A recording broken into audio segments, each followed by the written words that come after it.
Sur quel pied faut-il danser? La menace des tarifs de 25%, là tout de suite, dans un mois, pour le Canada ou pour le monde entier. L'administration Trump joue-t-elle avec nos nerfs?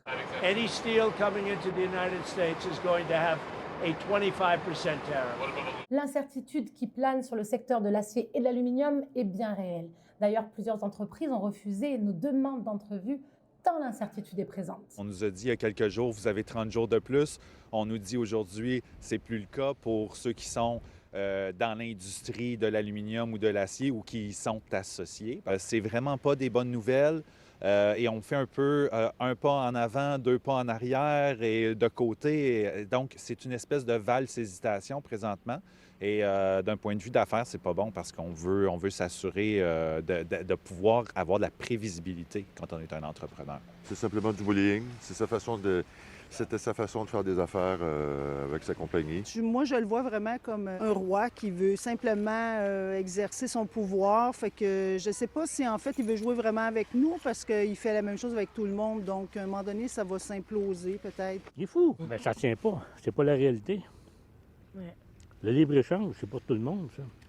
On travaille pour nos choses, il travaille pour leurs choses. Lui, il veut tout prendre. Le commerce interprovincial est parsemé d'embûches.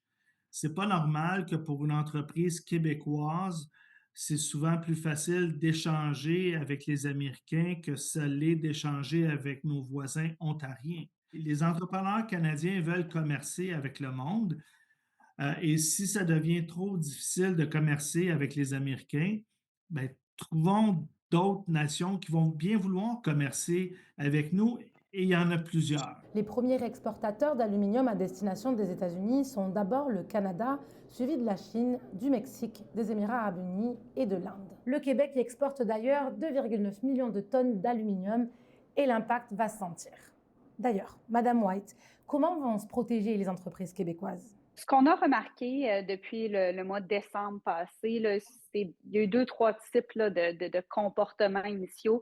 Il y a des entreprises qui ont accéléré leurs exportations vers les États-Unis, qui sont de faire des ventes avant l'entrée en vigueur des tarifs. Mais surtout, puis le plus gros, là, c'est qu'on a vu beaucoup d'entreprises mettre sur pause ou arrêter des projets d'investissement. Pareil, tout ça va dépendre de l'aide que les gouvernements vont octroyer aux entreprises. Ça va être critique dans les circonstances pour déterminer, par exemple, est-ce qu'on va vraiment vers un plan d'expansion vers les États-Unis? Est-ce qu'on met à pied des gens? Il y en a beaucoup qui attendent de voir les différents scénarios gouvernementaux avant de prendre ce genre de décision-là. La prochaine étape sera-t-elle d'accroître le commerce interprovincial ou de bonifier les ententes avec l'Europe qui se prépare à de possibles tarifs douaniers? À Montréal, Lila Mouche pour Nouveau Info.